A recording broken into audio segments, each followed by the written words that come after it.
Hello student, welcome to our channel let's do online. कल हमने ratios और percentage पे टॉपिक फिनिश ऑफ किया था। आज हमारा नया टॉपिक है दैट इज़ अ डिस्काउंट। और डिस्काउंट स्टार्ट करने से पहले एक बात शेयर करना चाहती हूँ। कल मैंने अपने वीडियो के लिए सॉन्ग सजेशन मांगा था कि मुझे कुछ सॉन्ग सजेस्ट करना। लोगों के मेरे पास मैसेज आए हैं। जवान मूवी देख देख करके लोग बड़े उछल रहे हैं कि मैम ये वाला सॉन्ग लगा दीजिए, मैम वो वाला सॉन्ग लगा दीजिए। हाफ ईयरली एग्ज़ामिनेशन आ गया है बेटा, पढ़ लो। फिर उसके बाद तुम लोग तारे जमी पे जो भी गाना लगना है, ये तोड़ लाऊंगा वो तोड़ लाऊंगा, सब तोड़ लाना। फिर now let's proceed with the discount topic. ये डेफिनेशन मैंने एनसीईआरटी से उठाया है। Basically discount is are reduction given on a market price.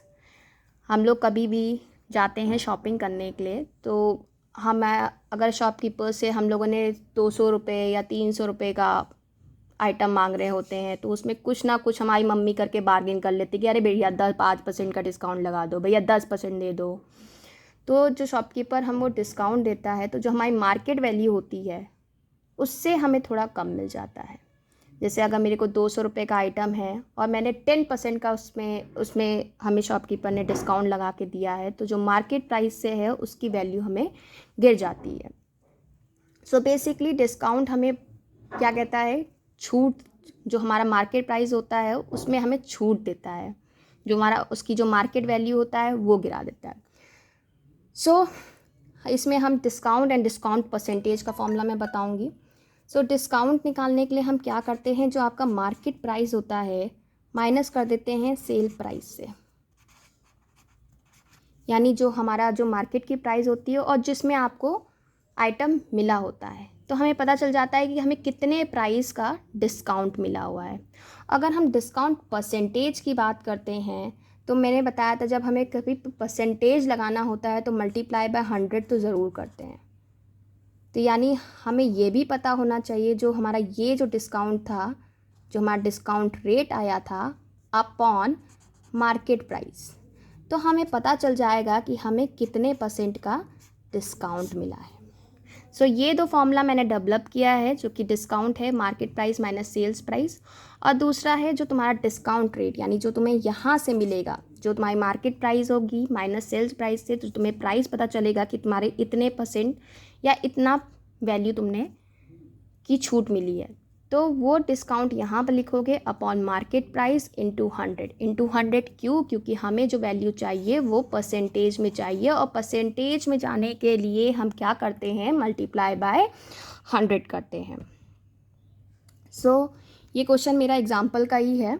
सारे मैंने एग्जाम्पल के क्वेश्चन उठाए हैं, क्योंकि नेक्स्ट में आप लोग एक्सरसाइज के क्वेश्चंस करोगे। सारे एग्जाम्पल्स बेसिकली सेम है एक्सरसाइज के क्वेश्चंस के, सिर्फ वैल्यू चेंज है। पहला क्वेश्चन क्या बोल रहा है, an item market at ₹840 is sold for ₹714। What is a discount and discount %? हमें दो चीज़ पूछी गई है। पहली क्या पूछी गई है कि डिस्काउंट का अमाउंट बताओ, ठीक है। दूसरा पूछा गया है कि डिस्काउंट परसेंटेज कितना था। दो चीज़ें हमने अभी पढ़ी है। डिस्काउंट का फॉर्मूला क्या होता है, market price minus sales price. Statement मैं नहीं बना रही हूँ, स्टेटमेंट एग्जामिनेशन में आप लोग खुद अपने अकॉर्डिंग लिखेंगे, मैं सिर्फ कॉन्सेप्ट और फॉर्मूला बताऊँगी। हमारे पास कितना था, यानी मार्केट प्राइस कितनी थी, मार्केट प्राइस हमारे पास थी 840, और कितने में हमको मिला था हमारा, यानी सेल प्राइस कितने में था, हमको जो आइटम उसने सेल किया था शॉपकीपर ने, वो हमको 714 का मिला। तो अब हमें पता लगाना है कि कितने % का डिस्काउंट था, यानी कितना अमाउंट मिला डिस्काउंट में।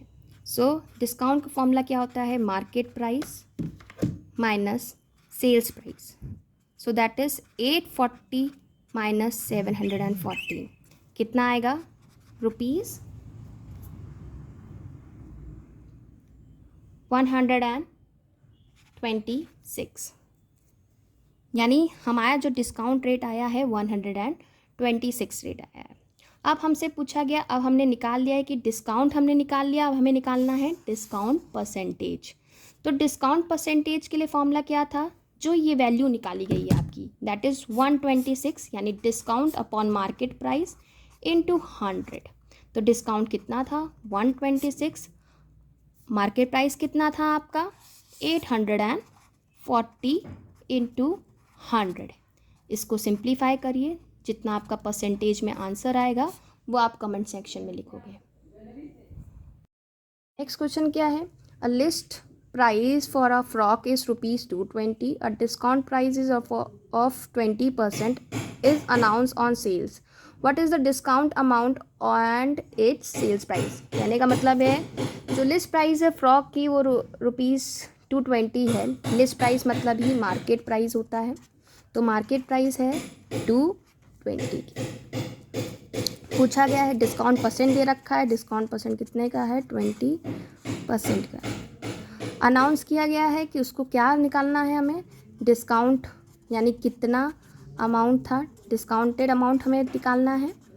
दूसरा हमें निकालना है सेलिंग प्राइस, यानी कितने में उसने सेल किया हमें। सिंपल है,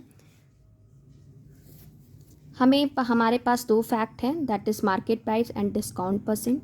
तो हम इससे एक चीज़ निकाल सकते हैं जो कि हमारा डिस्काउंट अमाउंट है। तो मैंने डिस्काउंट परसेंट का एक फॉर्मूला बताया था, दैट इज़ जो आपका डिस्काउंट अमाउंट था upon an market price into 100।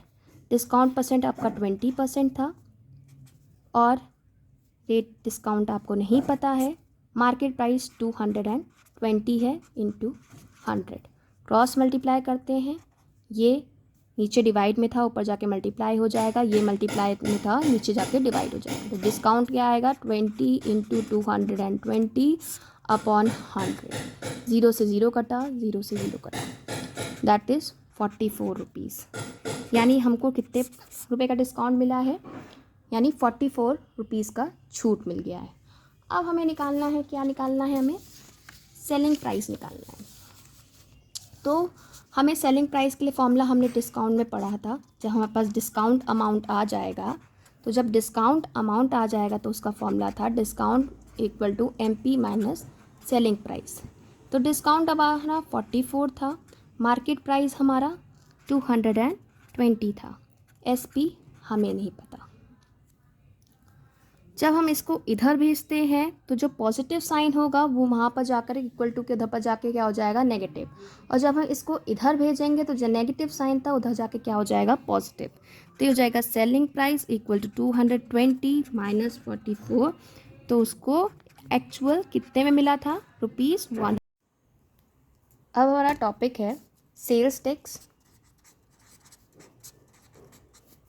VAT and GST। Sales tax है जो कि चार्ज बाय गवर्नमेंट होता है, it is being charge by government. और इसको लिया कैसे जाता है, जो शॉपकीपर होता है कोई भी आइटम सेल करता है वो कस्टमर को जो प्राइस होता है उसमें टैक्स लगा करके उसको देता है। जो शॉपकीपर होता है वो किससे लेता है, कस्टमर से लेता है। VAT stand for value added services, that is value added tax, sorry, and GST stand for good and services tax। इन दोनों टैक्स में क्या चीज़ है कि ये दोनों टैक्स आपके टोटल अमाउंट में क्या होते हैं, इंक्लूडेड होते हैं। टोटल अमाउंट में क्या होते हैं, ये लोग इंक्लूडेड होते हैं।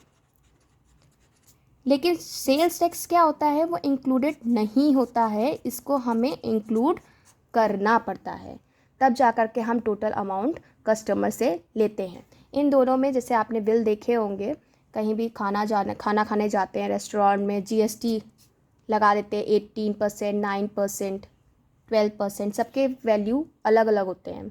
तो उसमें जो टोटल अमाउंट होता है उसमें ऑलरेडी इंक्लूड करके तब आपसे टोटल अमाउंट मांगा जाता है। लेकिन इसमें शॉपकीपर क्या करता है, जो अमाउंट होता है उसमें इंक्लूड करके फिर देता है। क्वेश्चन ट्राई करने से पहले हम देख लेते हैं सेल्स टैक्स निकालते कैसे हैं।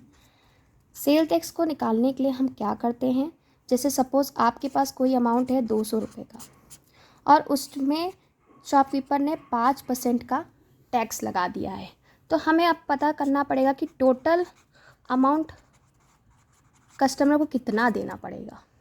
तो वो क्या करेगा, 200 इंटू 5/100।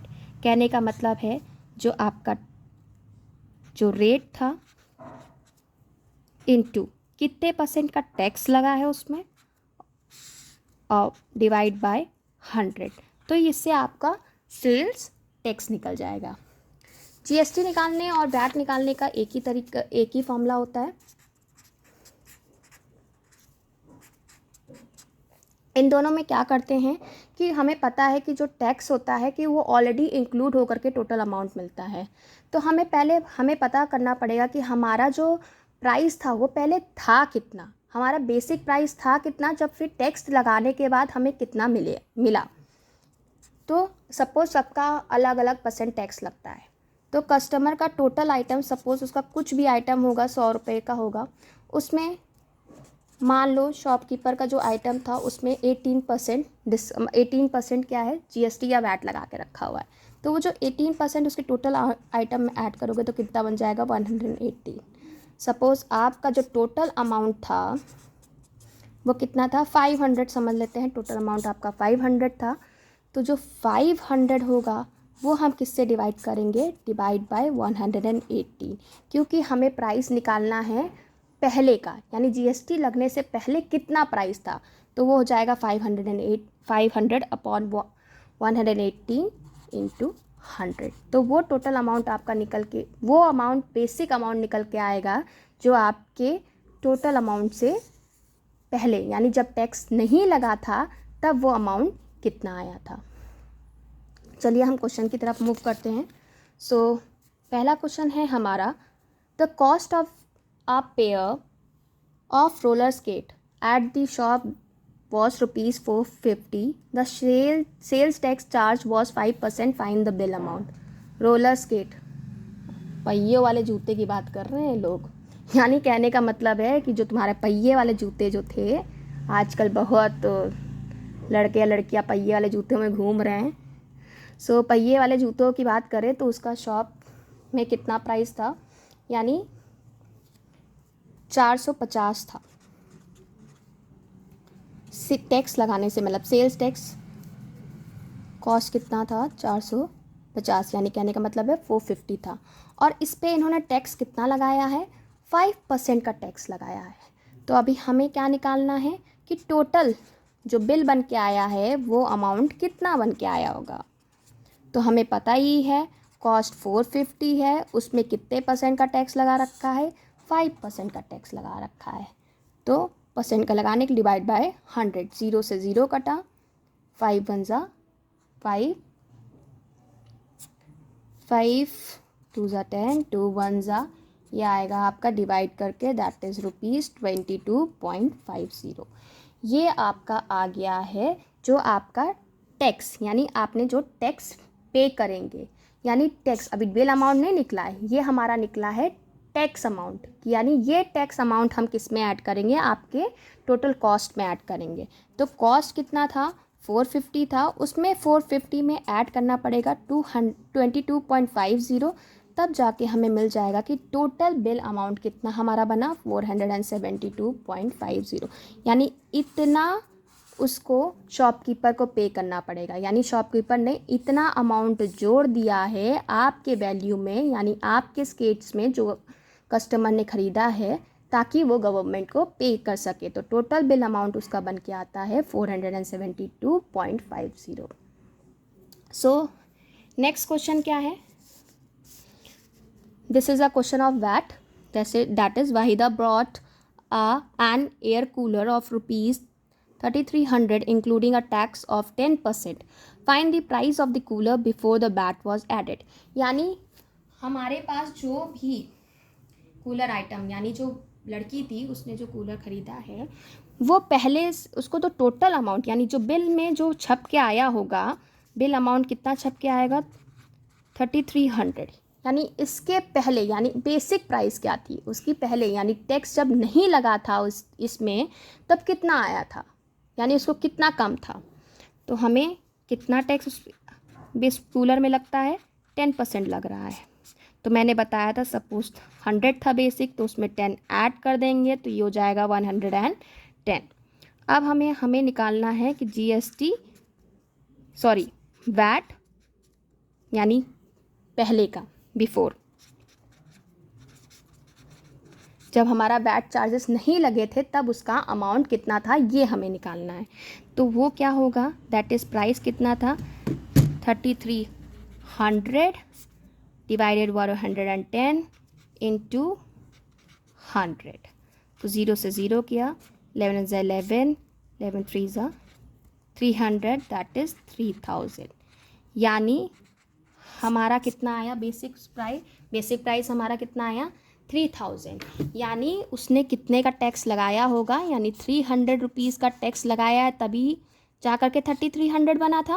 तो यानी बेसिक प्राइस पहले कितने का था ₹3000। यानी जब टैक्स नहीं लगा था तब एयर कूलर की रेट कितना था ₹3000। सो नेक्स्ट क्वेश्चन जीएसटी का है।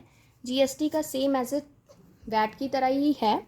तो इस क्वेश्चन को अटेम्प्ट करेंगे और इसका आंसर कमेंट सेक्शन में लिखेंगे।